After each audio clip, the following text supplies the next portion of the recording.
But first, here's my take. I didn't really believe there was such a thing as Trump derangement syndrome, hatred of Donald Trump so intense that it impairs people's judgment.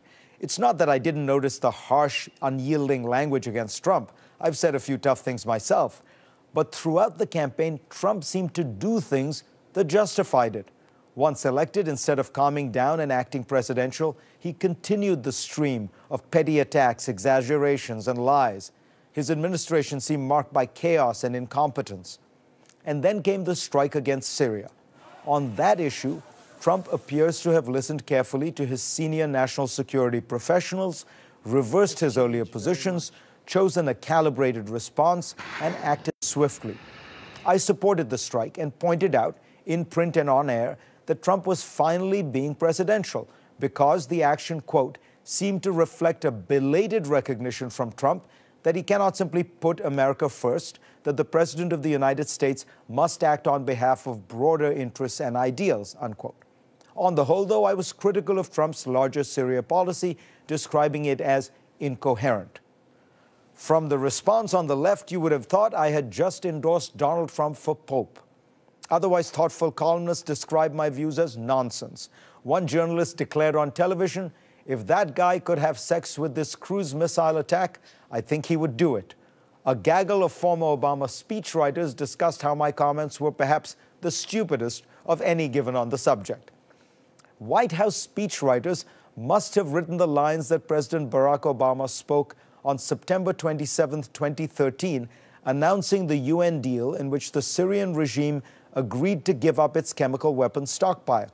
This binding resolution will ensure that the Assad regime must keep its commitments or face consequences.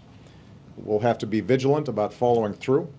In other words, the Trump administration watched a violation of Obama's 2013 deal and enforced it in precisely the manner that Obama had implied, which is why virtually every major Obama foreign policy official, from Hillary Clinton to Thomas Donilon to Leon Panetta to David Petraeus, has supported the Trump administration's action, as did U.S. allies in the region and beyond.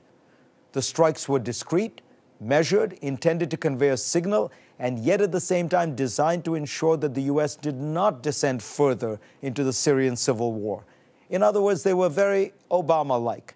Two senior Obama officials I spoke with told me that were Barack Obama still president, he would have likely ordered a strike that was similar, if not identical, in scope. Presumably, those former speechwriters would then have used different words to describe the same strikes. Conservatives seem to understand Trump's about-face better than liberals. Many of Trump's strongest backers are utterly distraught by his embrace of Obama's policies. Andrew McCarthy wrote in National Review, "When it came to foreign policy, I was worried that the 2016 election would be a case of Clinton delivering the third Obama term. Instead, we have Trump giving us the third Clinton term."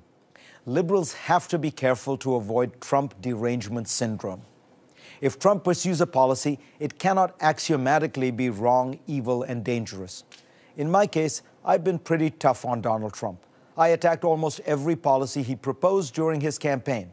The week before the election, I called him a cancer on American democracy and urged voters to reject him. But they didn't. He is now president. I believe that my job is to evaluate his policies impartially and explain why, in my view, they are wise or not. Many of Trump's campaign promises and policies are idiotic and unworkable. It was always likely he would reverse them, as he has begun to do this week on several fronts. Those of us who opposed him face an important challenge.